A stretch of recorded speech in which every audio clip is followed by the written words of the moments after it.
again, I am Cryptid Creep, and the next 3 videos will focus on real-life places and the events which took place in those places. Today I'd like to share a story from Jeffrey about his time spent as a prisoner in the infamous Ohio State Reformatory. Let's begin. Jeffrey is a person in which we've interviewed via Facebook Messenger and decided to do a part 2 on the OSR. This time we are armed not with footage, but with my own personal collection of pictures during my last visit, as well as Jeff's first-hand accounts of what life was like in this now abandoned prison. Imagine the Ohio State Reformatory, not as it is now, rather how it looked when it was a fully functional prison. There can be no doubt both to its beauty and uniqueness, a true work of architectural art. However, this is simply what's on the outside. The inside is of a different nature. Iron bars, leaky cells, vermin, corrections officers who would mistreat the prisoners, as well as prisoners who take advantage of dirty guards and commit violent acts on fellow prison mates. Sounds like your standard Hollywood prison flick. However, everything I've just stated actually happened at the OSR.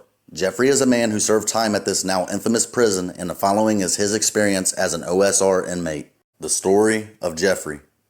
I was an inmate of the Ohio State Reformatory from 1984 until 1987. I was in prison in the first place on charges I'd rather not talk about. During my stay, I was one of the last inmates to do time in there. I saw things, terrible things, such as abuse, both physical and verbal, most of this from the staff, but not all. I recall seeing a man killed right in front of me during chow. It is something I could never forget. The reasons for the killing of another inmate, another human being, is still unknown to me. I've seen doors close on their own with no person or apparent cause of such a phenomenon. I can also recall my day-to-day in that place. It was mostly uneventful, as prison should be. Wake up when they say wake up, go to rec or chow when they say so, lights off when they say so. To be honest, the worst part about being a prisoner is being controlled by another human being, and trust me, there is far too much control held by the staff and even by some inmates. I know why I was there, and I'm not asking for a pity party, only that people understand. Understand that prison often does little to reform a man, at least, not in the way one should be reformed to make his way back into society successfully. The young and stupid tend to do what the young and stupid are inclined to, such as steal from a store or run away from home and end up at the wrong place at the wrong time. That's all it takes to have those cuffs slapped on your wrists. A judge who is sick of seeing youngsters just like you and therefore sentences a person to what I consider to be unfair time. The punishment must fit the crime. It is the case that most times those who deal out the punishments only see what's on the paper in front of them, not the person in which they are taking precious time from.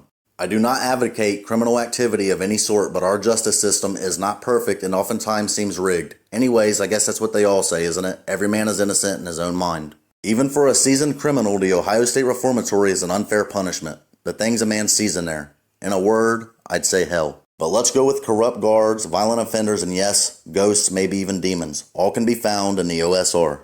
I felt cold spots, had my cell grow so cold in a matter of seconds I could see my own breath as it exited my lungs. I was released shortly after the OSR shut its doors in 1990. I've been a free man since. This is one man's account of the infamous Ohio State Reformatory, and like many others, his tale is one of violence and pure evil. Not just from staff and other inmates, but from behind the veil as well. I'd like to thank Jeffrey for allowing us to use his interview for this video.